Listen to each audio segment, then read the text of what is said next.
Hello, everyone. Thank you so much for joining.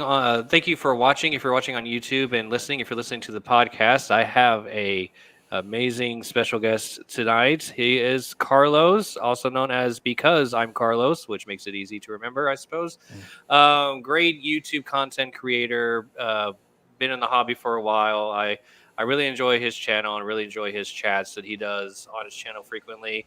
So if you're not familiar, you should definitely check it out. But Carlos, thank you. First of all, thank you so much for joining tonight. I really appreciate you taking the time to do this interview. Absolutely. Happy to do it. All right, well, let's get started with how you kind of got started in the hobby, if you don't mind. So, what is your hobby origin story? What got you really hooked into the hobby and got you doing it? Yeah, for sure. So I started as a kid in 1990. That was the first year that I was actually collecting. Didn't really start opening packs until 91. But in 1990, I got one of those little collector kits. You know, if you remember those from back in the day, they give you the binders, some pages, and then like a mix of random cards. So a lot of late 80s, early 90s junk wax stuff is what they would throw in there, and then you could throw it in a binder. So I had a couple of those, and those were the early days of the collecting thing, sorting through the cards and such. And then by 91, 92, I started opening some packs. We're right at the tail end of that last boom junk wax era kind of thing. So that's where I cut my teeth. Origin story wise, beyond that, I kept collecting through the 90s. Even when things slowed down, I was still collecting. I never really took a break from it per se. The only real like slowdown was in college when beer money took precedence. Very important.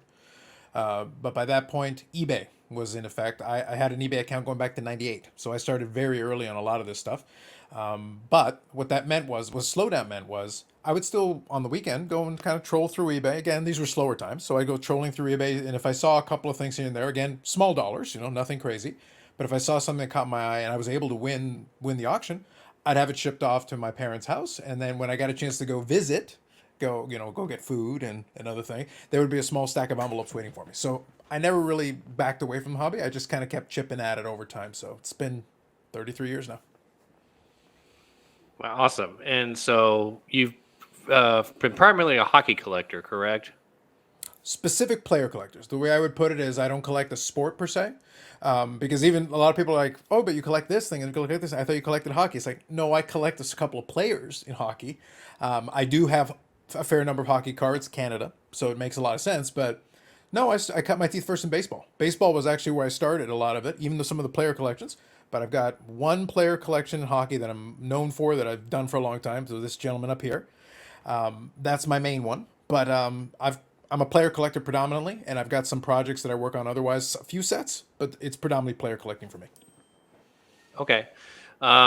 So when did you start doing content for the hobby? When did that kind of get started for you? And yeah, I mean, how did the YouTube channels get started, and why did you start doing it on a regular basis? Yeah. So the YouTube channel is older than the hobby content. The hobby content I started in 2018 is when I started doing that. Before that, I had done some sporadic videos, and then for a little bit, I was doing kind of a fun little movie review thing that I'd done if you go way in the old archive. But there's a couple of videos there that went viral, like traditional YouTube viral. I think two of them now account for almost 3 million views on the channel. So just two that the algorithm picked up on them forever. I have nothing to do with it. It does its own thing. To this day, I still get people viewing them, and they'll be like, I'm not involved. That was like 8, 9 years ago. 2018, though, is when I started doing hobby content because, well, I've been collecting this whole time. I kind of left the channel sit dormant for a little bit. I kind of got tired on the Blu ray stuff. So I said, okay, well, I still got this channel. What am I going to do with it? So I said, okay, well, I can do sports cards. I've been doing that forever. That's easy. So I started off opening a couple box breaks. I'm not really a box breaking guy. It's not exciting for me that way. I like opening the boxes. I don't like doing it on camera per se. But then eventually I got into giving a little bit of commentary, and then eventually the live streams, and that's kind of what led to the format and the way the channel is now. Yeah, well, and you mentioned the year 2019, correct? And so 2018. Yep. 2018, yeah. And so that probably has a lot to do with it too, because obviously when you get to 2020 and then obviously 2021, you really start seeing hobby content really start spiking in terms of Mm-hmm. popularity. And so, yeah, I mean, I've talked to a lot of content creators on my channel now, and they all pretty much the same thing, which was, they kind of if they got started around the COVID times because they Mhm. were looking for something to do, and it just kind of took off because it just the popularity of it just really spiked during that time period, and they were kind of in the right place at the right time. Is Mhm. that similar sentiments towards you when you started doing it around that time period as well? To a certain degree, I think because it was late 2018, really, when I started doing it for sports cards, I did beat them to the punch. Like COVID was really kicked in 2019. But by that point, I had had the chance to do some videos, figure out that the box breaking thing isn't for me. And then as COVID kicked in and I had time at home, that's when I got a chance to start doing the commentary thing. So it actually allowed me to play around with it a little bit, figure out the format that made sense for me. And then just as I figure out the format that makes sense for me, we're in COVID time. And now I got plenty of time to let people know what I think about things. It was also a good time because there was certainly no shortage of hobby topics to talk about on a Mm-hmm. pretty consistent basis. It feels like for Yes. about 3 or 4 straight years, we've had pretty regular weekly stuff to talk about in regards to the hobby. There are a couple things that you talked extensively about here recently that I wanted to ask you about. The first one was sort of the car trimming thing sort of coming back to light in the hobby. Obviously, this is not a new thing. In fact, you talked pretty extensively about it back in 2019 when it was a huge topic involving PWCC and some high profile car trimmers during that year. But it really got brought up again, obviously, recently with the Evan Mathis stuff. And I've talked to several people about it. I think it's a topic that we just need to keep talking about because it's never going to go away, Mm-hmm. and it's always been here. It's also always been here. Like people who got into the hobby in 2020, 2021, they need to know like, well, this has been prevalent in the hobby for 20, 30 years, you know. And so we need to keep bringing it up and keep reminding people this is the thing that happens. This is what you need to do to try and protect yourself. And also, this is the general knowledge that I think people need to have when it comes to car trimming in the hobby. But what are your overall thoughts that you've been speaking about when it comes to car trimming when the Evan Mathis stuff got brought to light, and then going back to a lot of the stuff that you talked about on your channel back in 2019? Mm-hmm. Yeah, so the 2019 period was when I think they dubbed it Slabgate at that time. That was the title at that time. We got to put gate at the end of everything, so that's always encouraging. So in 2019, I talked about it because and tried to give a little context. Even in 2019, we're giving context that this isn't new, and I agree with you. And I think you presented it in a really good way. Is that I think there's only benefit for the from an educational perspective because there's new people that come in the hobby all the time. The only thing I kind of took objection to, the reason why I got annoyed and I made the video where I literally referenced my own video from 2019, just gave it a new intro and just threw a new coat of paint on it. It was intentional. I just said like I don't need to repeat myself. However, I think education is good. I just think the faux outrage from the people that have been around a while, pretending that, almost acting like this is new, to give them a new sense of outrage. The Evan Mathis thing, he was accused of stuff going back years. All he did was kind of confirm what people suspected. You can be bothered by it. I think that's reasonable. I just thought the outrage was awkward from some folks where I'm like, but you already knew this was a thing. The first PSA graded card, PSA card graded number one, the T206 Honus Wagner, the infamous one, it's trimmed. That's known. That's it's documented. Books have been written about it. Like we know this.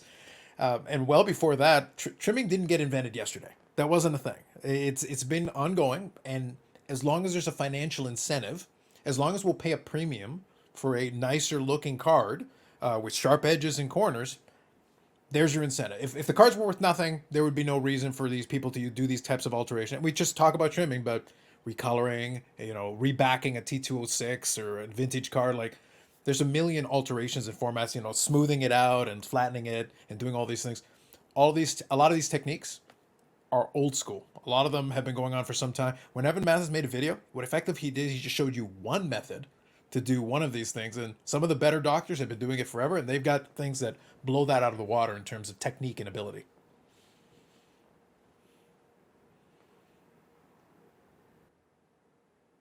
You're muted. But there's a lot of different ways to do it and get away with it, I suppose. Mm-hmm. Yeah, there's a couple things that I really want to that I keep harping on. One of it is just sort of the market transparent or the difference in market value in these vintage cards between like fours, fives, and sixes, and eight, nines, and ten gotten even more out of hand than what they were just like 6 years ago, whatever. Mhm. And I, I, I, I think that hopefully that maybe that will start to flatten a little bit or come back down and be a little bit more even once again, like it used to be. Like it didn't used to be like 10x, 20x to go from a PSA 6 to a PSA 9 or whatever with some of these Mhm. vintage cards, but it really has here just recently, and I think that's one of the main problems, obviously. And I do think that people that are investing in eights, nines, and tens or whatever should probably know that there's probably a 60-70% chance that that card was most likely trimmed at some point, and it probably shouldn't actually get a market value of 10x over a four or five or six. I Mhm. mean, am I off base here? What are your thoughts? I think you're probably close. We're all guessing. Like when it comes to a lot of the vintage and such, it's impossible to know. Like I tease some longtime vintage collectors that I say there's probably a bunch of trimmed cards in because a lot of them will be like, well, I never grade my cards at all. I know what I'm doing. It's like, what happens if we find a bunch of trimmed cards or altered cards in your collection? It's like, just because you are well versed doesn't mean you're going to catch everything. There's always a possibility that something bypasses you that's been around for a while. You buy from a trusted source, a dealer who is very good and otherwise would catch most stuff. Doesn't mean they'll catch everything. But it's to your point. It's those premiums that made it into a thing. Now, what I thought was kind of interesting during that time period, part of the reason that I like my style is to poke a little bit fun out of it. I don't consider collecting to be so precious. It's fun for me. It's entertainment in a certain way. That's why I've been around so long. It's still fun for me. But I look at it from the perspective of I can understand and respect a lot of the people that are extremely concerned about this. But I keep sitting there and go, the cards you're concerned about, the average collector that I'm talking to is never going to buy. It's I like to do a mini informal poll in my live stream. I go, okay, so how many of you have bought $1,000 card? Most people haven't, or if they have, it's very few. It's very rare. Even in the time I've collected, I have $1,000 plus cards, but they became $1,000 plus cards in the time that I've owned them. They were not that when I purchased them. I've only actually purchased one card that cleared $1,000 USD, one in 33 years of collecting. It, Now down the road there may be a few more, but it's not going to end up being more than about a handful in my collecting goals. I don't want to pay more than that. That's just my personal preference. But there are other people who want to spend five figures on it. Hey, have at it. But understand there's still a risk factor when you get into those higher and higher and higher figures. You guys are the ones who are paying that premium. I'm very content to just get a nice card for a value that it falls in my budget. Yeah, definitely. The risk definitely goes up as you get into those higher price points. The Mhm. other thing that sort of taking issue with, but I wanted to get your thoughts and other people's thoughts were a lot of people out there that are trying to normalize card trimming in the sense that well, it happens in the exact same vein that pieces of art gets refurbished every so Right. often and things like that, and other collectibles. They try to compare it to sort of other antiques and collectibles. I still think that there's a big difference, and mainly it's the main reason is I still think you're basically committing fraud by propping up a four or five value, the value of a PSA 4 or 5, for instance, and propping up into a PSA 8 or 9. That to me is still fraudulent and not necessarily refurbishing or whatever. I don't know. I've taken a little issue with it, but what are your thoughts with other people out there talking about this as if it shouldn't be that big of a deal? It should be a normal thing that people don't care about, kind of like when you press pages in comic books and things of that nature. Right. So I think the comic book comparison is a good one, and when you extended the invite, and thank you again for that. I had a chance to kind of go back through your channel, watch some other ones, and I enjoy Sean from Reserved Investments. So he's a fun one who gives a lot of background on a lot of these different genres. So I'm a big fan of his channel and following that piece of it. I think your comic book example is a good one because I'm okay with it in the example of when it is disclosed on the top of the holder. Like when it is like a restoration. If you want to play that game, the truth is, I understand how card guys get very defensive about trying. The truth is, it's paper, it's cardboard. You could restore a vintage card and make it look nice. It's the disclosure piece where I think most reasonable people are like, But the problem is when you do it and it's not disclosed by anybody. And the layman just looks at it and go, oh, this must be really nice. And then they pay this premium, not understanding that work has been done. If it's clear to everybody from the get-go and you're in a holder that clearly says restored or something like that, where it's abundantly clear to everyone, if you're buying it like that and you want it like that, then I don't see an issue. I don't have any problem. It's the same thing as a trimmed card. I have purchased in the past cards that were trimmed, but it was in the holder. It was the altered, trimmed. It's blatantly clear to anybody. It says right on the label, right in there, and it's already encapsulated that way. So I made an intentional decision that for the price point, I was able to get an otherwise really nice looking card for that. But I'm not misleading anybody, and the label doesn't mislead anybody. And if I sold it on to somebody else, they also know exactly what the alteration was. It's when you hide that fact where it becomes fraudulent, to your point, and it becomes a bigger issue, I think. Yeah, I think so. You're right. If every single label would have some sort of restored or altered, and some do, some catch it, and some will put that altered label on it, of course, but not all of them do. But people will still pass it off, like I said, as an 8, 9, or 10, and sell it at that price point, and then that just really sucks for that person down the road who's left holding the bag. Could be years later before anyone detects that it was actually trimmed at some point.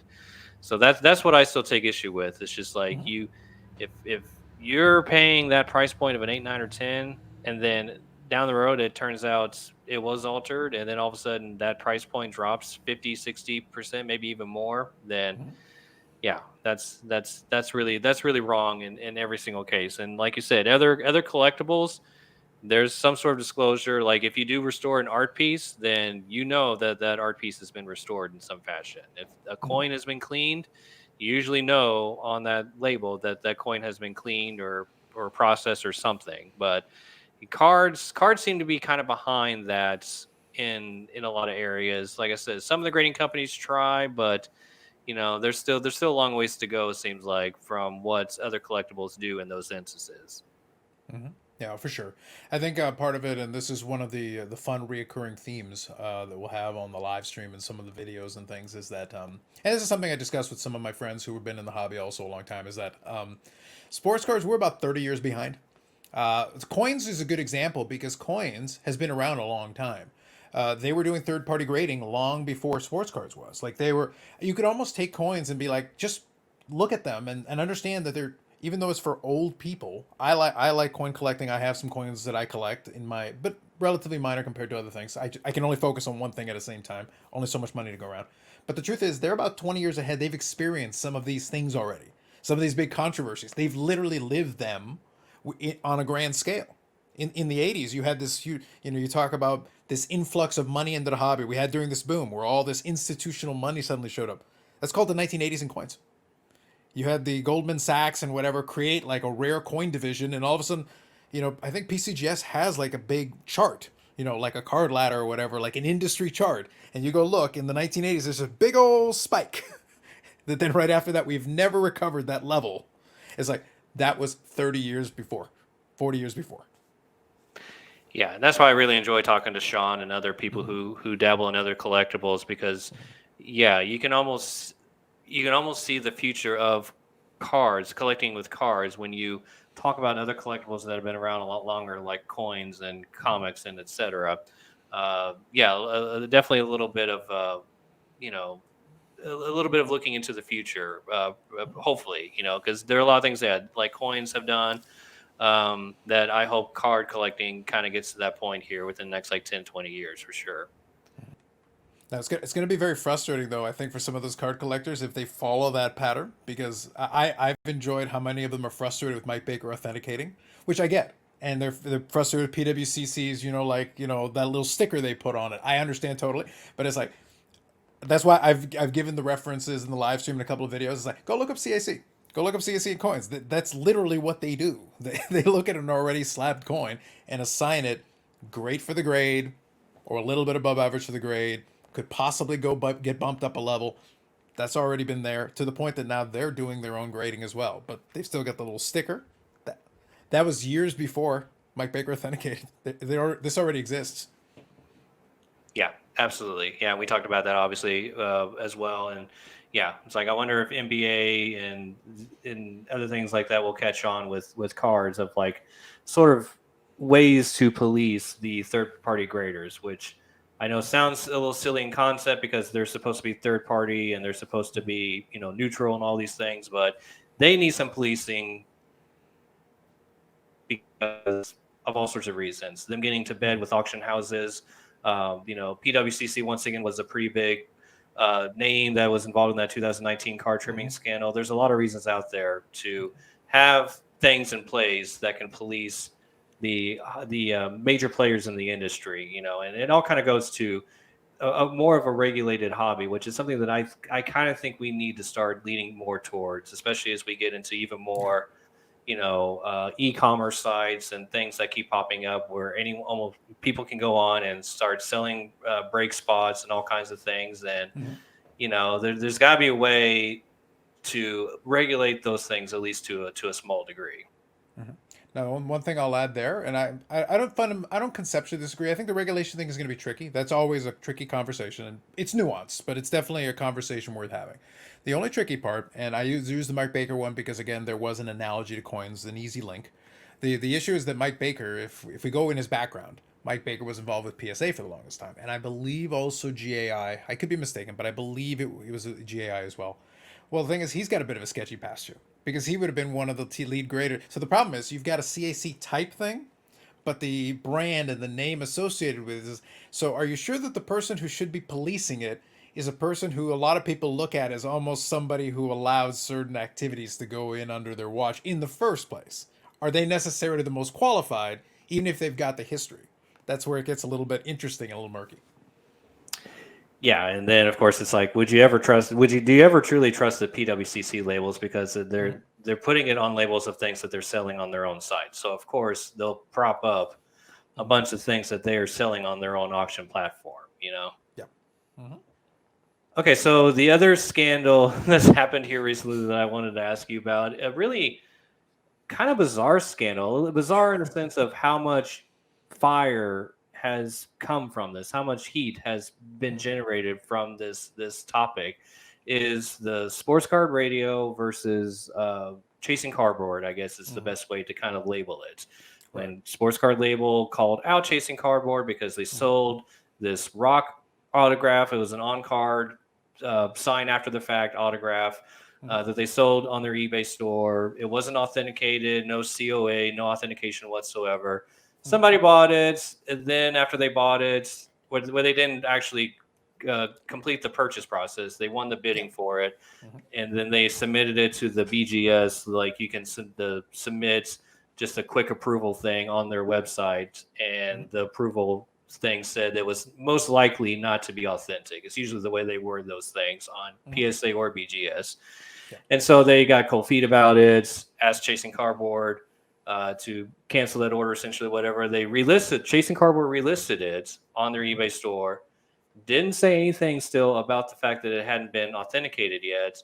And then when Sports Card Radio caught wind of it and they reached out to them, I don't remember who it was exactly. I admittedly always get the two brothers confused on Sports Card Radio. So I don't remember who it was that was talking to Ty, and Ty corresponded back with them, finally took the listing down.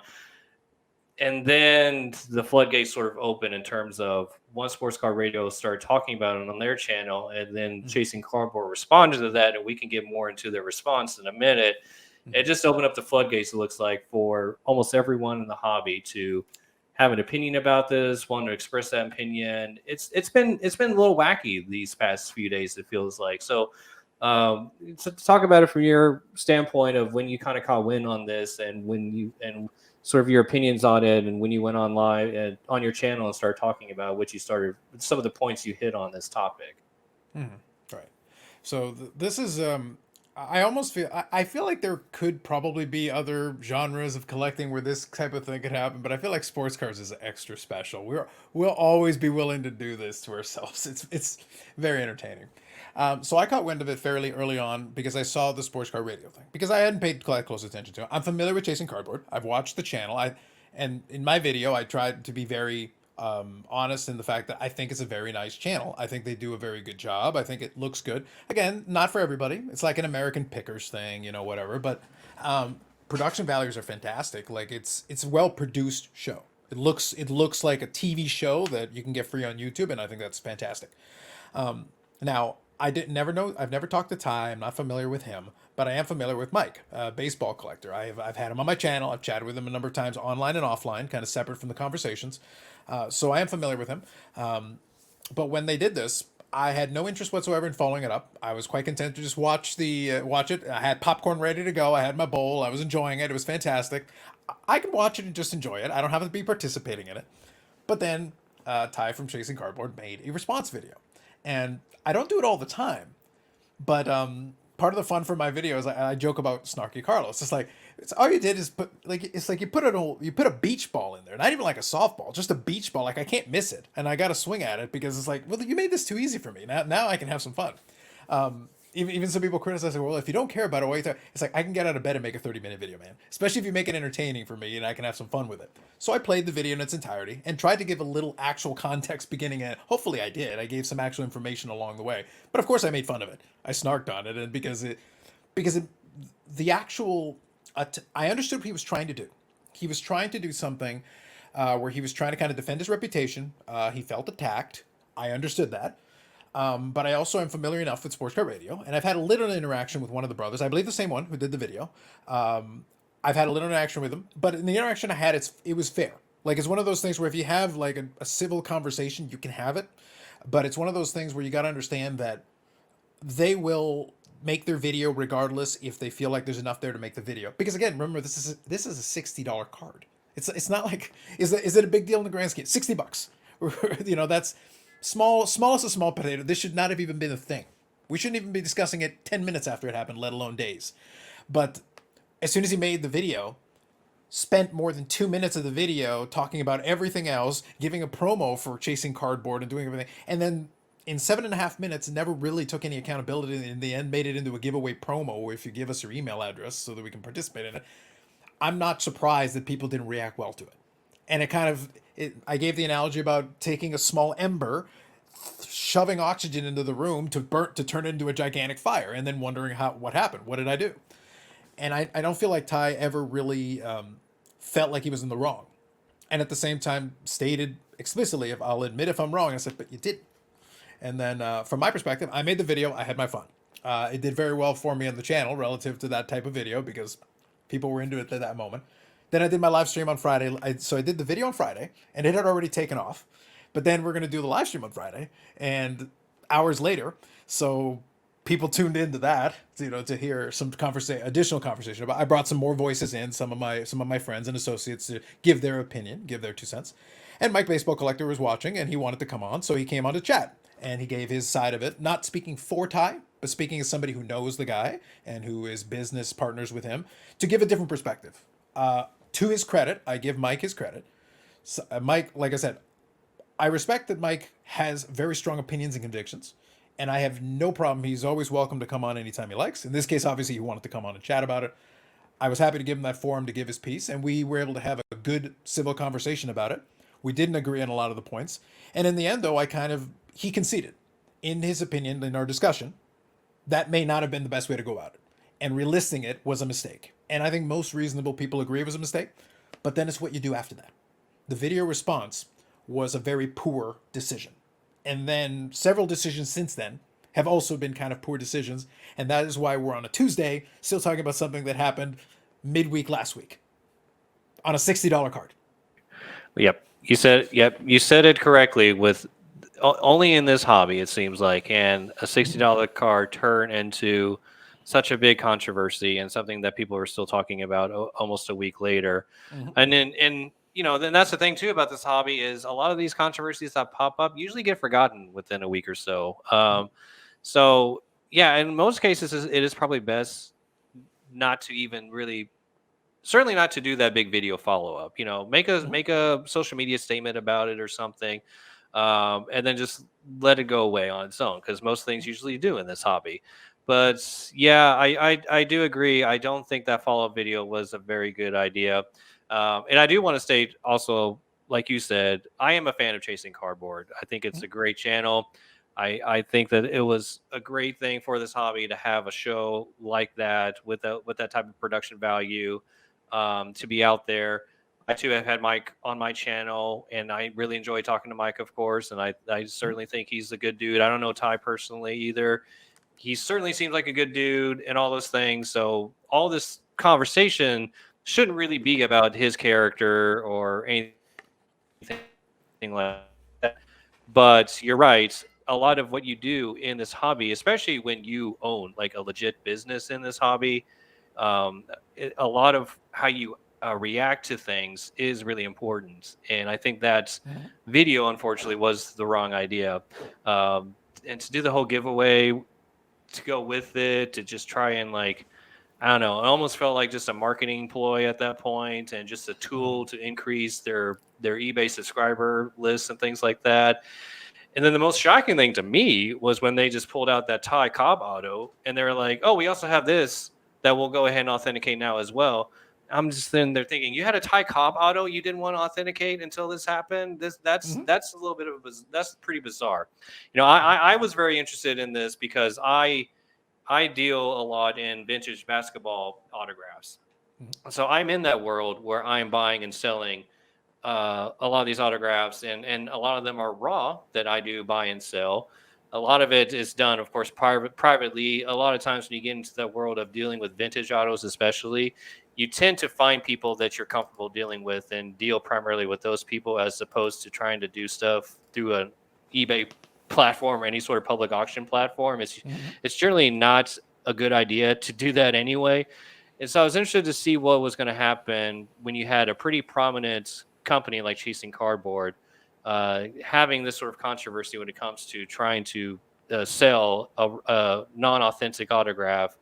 And we do have to say as well, it is The Rock, Mhm. and you know his autographs don't come up for sale very often, especially authenticated. And we do have Mhm. to point that out. It's not like this was a $10 autograph card or another random wrestler figure or sports figure that's not that near as popular as The Rock is. So I think that that is important in context for this conversation as well. Mhm. Yeah, for sure. And I was very, very careful in the video that I made. As much fun as I was having, and I was very clearly enjoying myself, but as much fun as I was having with it, because the material it was gold. It was fantastic. But the thing is that in the course of doing that, and also when I chatted with Mike, again, as I said, I respected that he wanted to come on and kind of speak, one the other side of the conversation, and he did his best. But when he came up with something that I kind of objected to, I kind of stopped it, and then I said, let's talk through this piece a little bit. So I was happy to check him on a couple pieces where I disagreed, and we had, like I said, we had a good conversation. But even in the course of that discussion, again, Mike agreed that the approach might not have been the best overall. He's part of the unit, but he wasn't making all the decisions on that, which again is more than fair. That's why I said I wasn't holding him accountable for everything that was done there.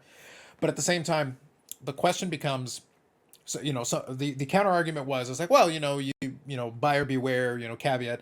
But at the same time, I'm sitting there like, if I forget about everything, and I'm not talking about time, I'm not talking about his character, I'm not worried about that. As a businessman, then I almost have to question him more, because I'm like, the value discrepancy. I believe that for PSA DNA to do an autograph of The Rock, I think when I looked it up, I think it was $45. You're telling me that $45 is not worth A, the peace of mind, and B, the potential exponential value increase as a businessman. You're buying this as part of a collection. Don't you want to maximize value? $45 seems like a pittance to get a potentially huge upgrade. And to your point, the Ty Cobb, it's even more absurd. It's at something like that is like, well, now you're looking. I don't know how much a Ty Cobb autograph goes, but if it went for a couple of thousand or more, it wouldn't shock me. And I'm like, there's so much money left on the table, and I'm like, where you're, as a business, you will grade cards because you know that authentication enhances the value, and you work with SGC, and you have no problem including that you do send off these cards if there's even a question. Why is it then when an autograph that's even murkier and even trickier world, why would you not want that additional assurance to give your buyer the peace of mind and for you to maximize the value as a business? Yeah, and we know from watching their videos they send plenty of cards out just to be graded Mm-hmm. all the time. So I don't understand the business concept of sending certain cards out to be graded, but not doing that with your autographs, just going ahead and blindly selling all of your autographs without Heck, you don't even need to even send them to PSA. I mean, JSA has lots of cheap services out Yes. there. You can find JSA on site, almost in almost any state, at a lot of random card shows or whatever that pop up. You can probably just, I mean, happen to run into them and then get like a $15, $20, authentication through. There's lots of avenues to protect yourself, and that was one of the things that I commented on their video, and they commented back to my comment, and they were a little snarky on their comment back because they were just kind of like, it's really silly. Like they literally used the word silly, and they're like, it's really silly Mm-hmm. to suggest that we should send all of our cards off to get authenticated. And I was just like, well, first of all, I don't necessarily think that's silly, especially if you're a legit business. But second of all, okay, let's just say you don't send every card out, but I think you should be able to at least pick out a few when you buy collections. Be like, well, here's a couple of rock autographs. They can be pretty pricey. Here's a Ty Cobb. He can be really pricey if authenticated. Let's send those out at least.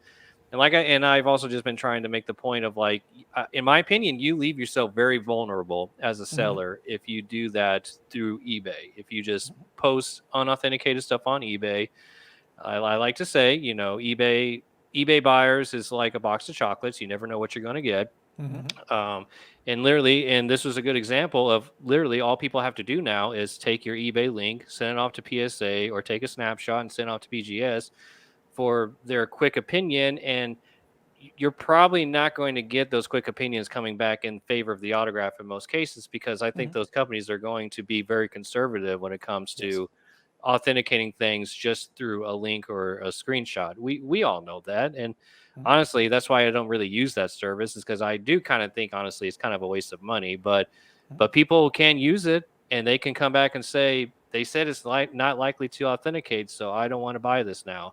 And so yeah, just as a business practice, I don't agree with how they handle that.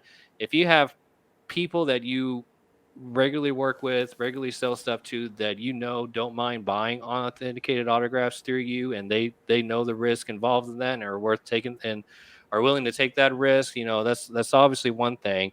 But a public auction house like eBay, and you never know who it is that you're selling this stuff to, I just think it's bad practice for sure.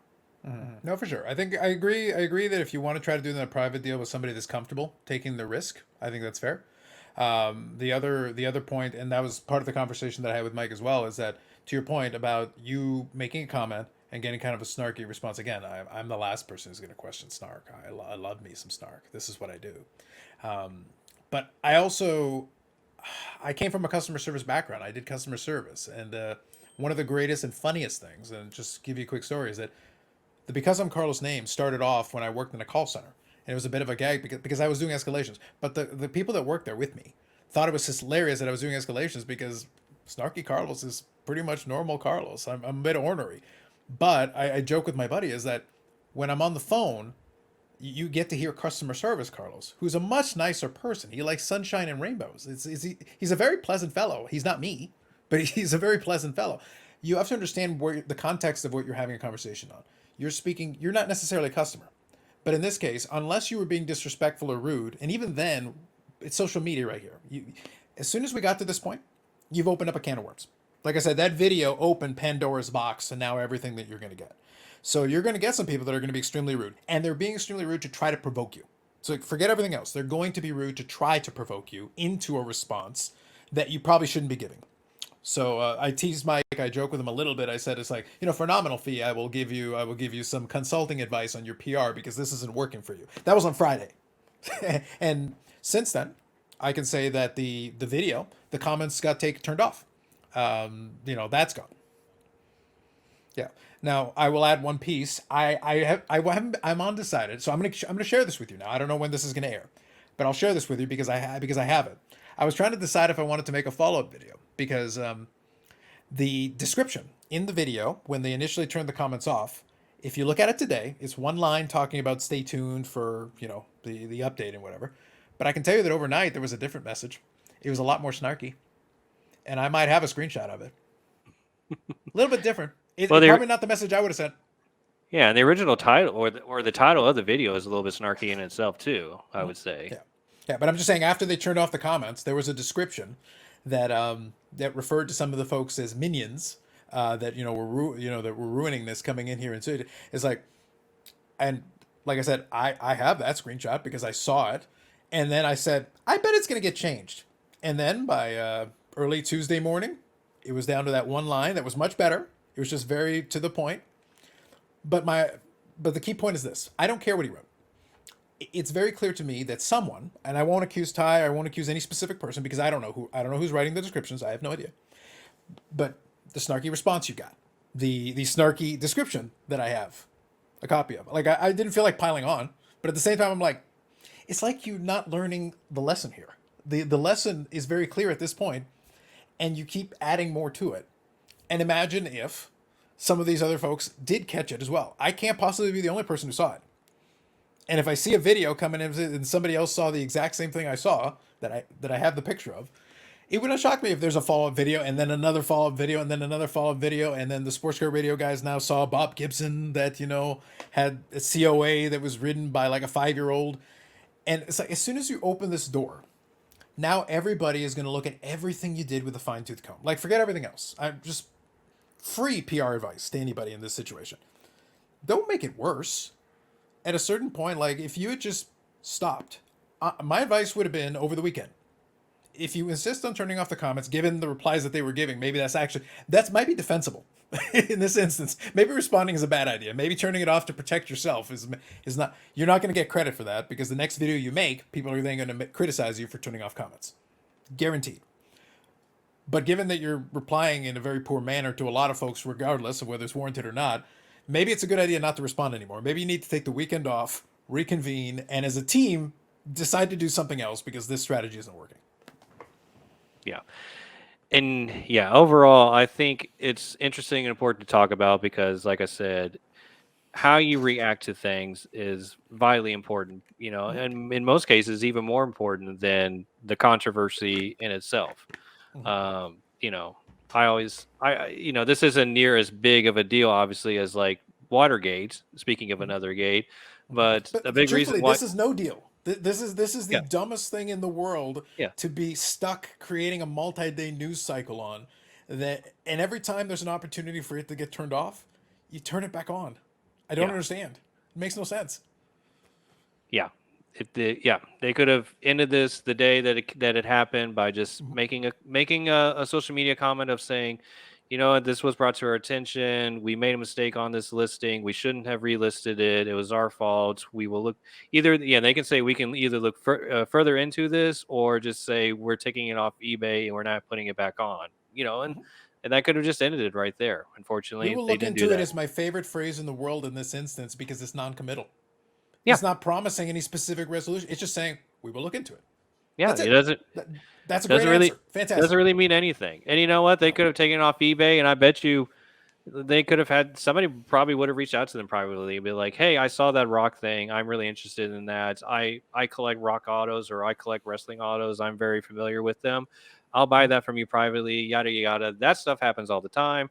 Mhm. Yeah, it would have been no big deal. And yeah, anyways, it's a good lesson in all those things. That's why I found it very interesting and why I wanted to bring it up today.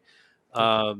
So coming up soon, we've got the National, of course. Mhm. Every time the National happens, there are no short of controversies that happen either Mhm. during or or shortly after or whatever. Cool. Um, Somebody always inevitably tries to steal stuff or something will happen. Last year obviously was like the big like 86 Fleer box that Whatnot was giving away Mhm.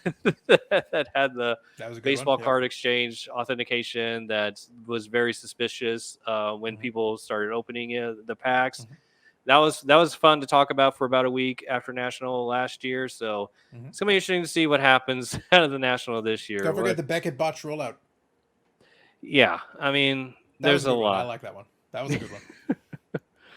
There's a lot, and that's another good like example of people generally forgetting about stuff not too long after it happens in this Mhm. in this hobby. Like baseball card exchange had two instances last year, two pretty high profile instances: the Mhm. National 86 clear box, and then of course the Logan Paul Pokemon case that Cool. they Yeah. authenticated. That was nothing but GI Joe packs. Mm-hmm. one of the funniest YouTube videos I've ever seen. Still one of my personal favorites. It's crazy that was, yeah, that was like a year and a half ago, whatever. But I don't think he really saw very much of a fallout, especially not for baseball card exchange in particular. Like, No. business still seems to be thriving for them. I had Paul Lesko on a few months ago talking about legal happenings in the hobby, and he's like, I've been keeping track of any type of uh,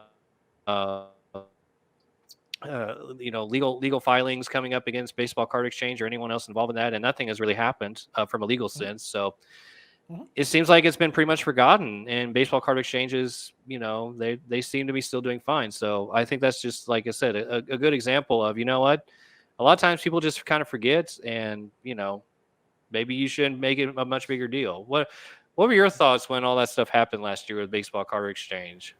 It was a golden era.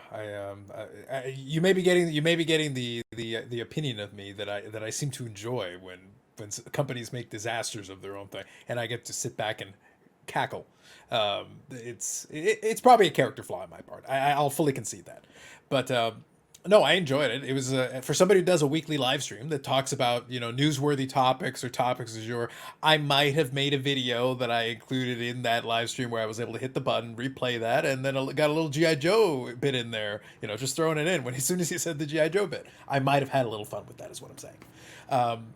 So I enjoyed it for what it was, but it didn't surprise me. Now I think one important thing is while we had our fun with it, I did also try in the course of doing that to include an educational element because being in the hobby a while, I've been able to see a lot of things, so that's helpful. But also, you make connections. You get to talk to some folks that have. Nobody is an expert in everything, but you can develop if hopefully you build a group of people around you that can help you and give you information and expertise in different categories. One of the gentlemen, Bobby Burrell, who comes on regularly on the live stream. We call him the hockey card, the hockey card historian because he's done a lot of great research, written innumerable articles and all this on this, written 3 books on different things, including wax packs and wax boxes. So he has some expertise in it, and he knew Steve Hart going back years, and he knew a lot of the players around that game.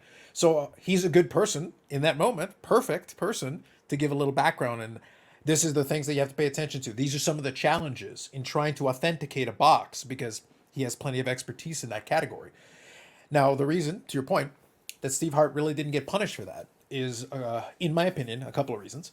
One of them is that there's really nobody else in the game that is willing to do it, because it is not a science. It is very much, and it got proven in that Pokemon case where he literally had no idea what he was doing. He had no business touching it. I think you randomly off the street probably had a better chance of authenticating that. There is no expertise he could have brought to the table because that's not his lane. And he should have consulted with somebody else to help him, some people that have a little bit more understanding on it. This is where his ego needed to get out of the way. He needed to be like, under my auspices, we'll examine it, but let me reach out to somebody who understands this segment a little bit more than I do and can tell me what to look for here so we can make sure we do it right. But they didn't. But the reason they haven't gone anywhere is that PSA's pack grading goes through Baseball Card Exchange. There's a lot of people who have multi-millions of dollars worth of unopened wax that is all in Baseball Card Exchange boxes. He's basically too big to fail. Within the context of our hobby, he's effectively an institution that is a necessary evil. I'm willing to say, without even knowing how many they've authenticated, there's probably 40 or 50% of the stuff is probably bad. Like, maybe more, like, honestly. But here's the cool part. The really expensive stuff, nobody in their right mind would even open. It could all be GI Joe cards in all of it. Who knows? But they're not going to open it. You're going to open a $500,000 box of this card or that. You got a 1952 Topps baseball box that's sealed. High number box. Are you going to open it? Are you out of your mind? You're not. But what if it's full of air? What if it is full of GI Joe? How do we know? I have no idea. Yeah, that's one of the reasons why I've stayed away from unopened wax. It's just like, I don't know. Like, you're sitting on something for years, sometimes decades, and even if it does have that BBC wrapper around it or whatever, I just don't think you can fully trust knowing what you actually have until you open it, and then once it's But open, you're also incentivized to never open it.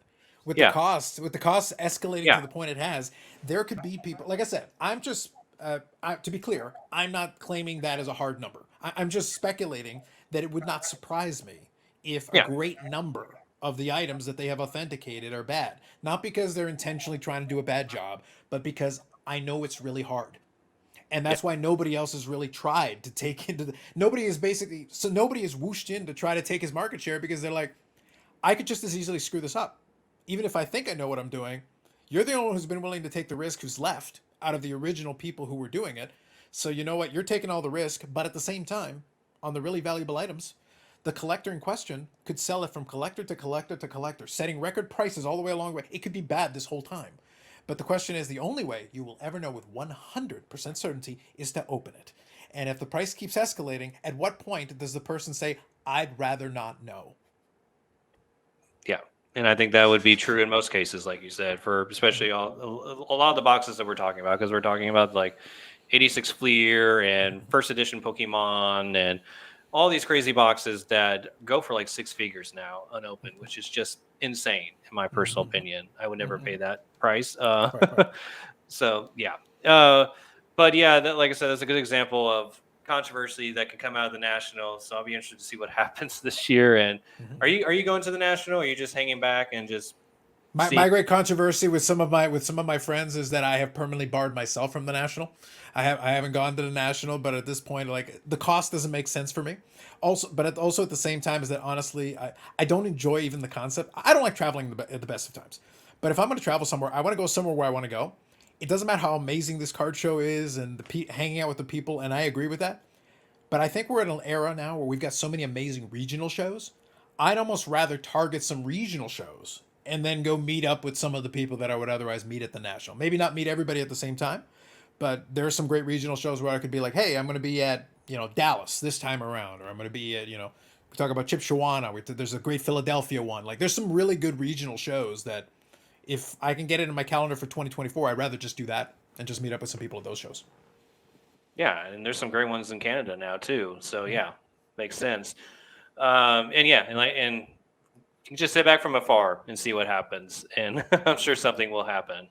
And we'll That'd be be there. worth. I know I'll be reaching out to some folks. There'll be some folks boots on the ground where if they're not partying too hard, we may get them on the live stream live on location. So I may have some coverage from the national without having to be anywhere near Rosemont. Yeah. Okay, so let's wrap up with some going back to discussing your collection. Sure. I asked you to pull out some stuff if you're willing to kind of show some of the things that you have in your collection that you're excited, most proud of owning, things of that nature, and just give us a good sense of what are the things you're most interested in collecting. Yeah. So as I said, there's a bit of a mixed bag depending on kind of a lot of player collections. So this is a vintage box, so I'm just going to stick with that portion of it. But right now, my main project that I'm working on vintage wise is a 53 Bowman color set. So there's the infamous Pee Wee Reese in 1.5. So we've got that one. So a lot of fun ones in here. So I'll quickly flip through. Here is the only card that I've actually paid over 1,000 for. So not cards that were over, but so the 53 Mickey Mantle, Bowman color Mickey Mantle. So we've got that one. So that one's an awesome card. And I love the 54s and 55s, and I've got a lot of them. A lot of them are more condition, lower condition grades to make it. I think this one is actually, this one's actually authentic altered since we talked about earlier tonight. But I've had this one for a long time, and I'm perfectly fine with it because I appeal why as aesthetic. But it is clearly labeled. So if you want to move this on, there you go. It says right on there, and you take your chances because at least you know what you're doing. At least you know what's going on. Yep, and I'm sure you didn't pay too much for it. Yeah. No, it was very reasonable at the time, and I was very happy with that. And I want to see if I can grab. Bear with me a moment here, if I can find it. Yeah, I was going to try to find the. Grab this one.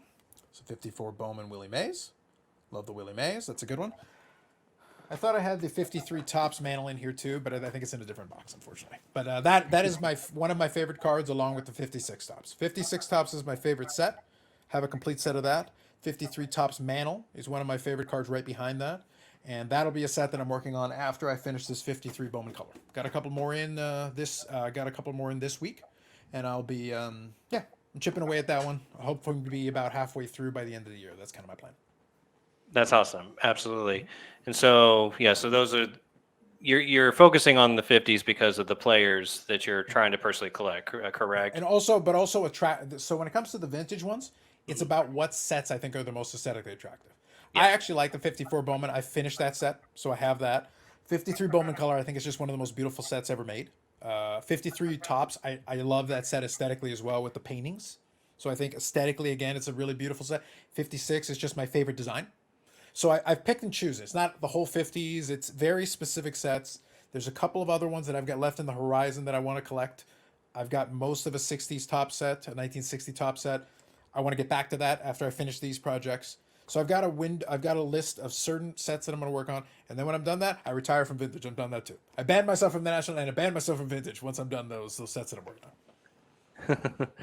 on. Is there anything that you're interested in past like 70, for instance? If you there are certain sets that you kind of gravitate towards when it comes to maybe something that's a little bit more in the 80s and 90s and possibly even modern sets.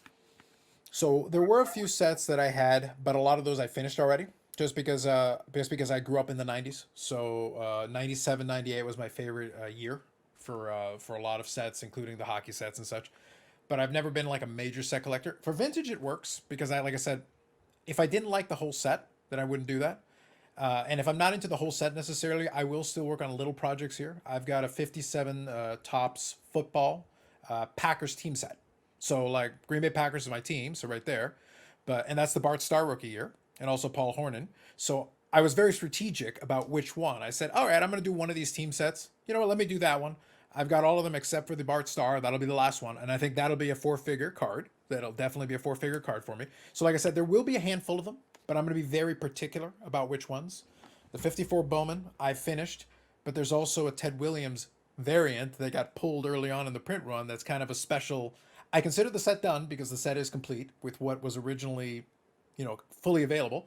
But I want the Ted Williams to go along with it because I think that's a compliment to it. That'll be probably another four-figure card that'll add on to that. So there's another one that'll certainly qualify.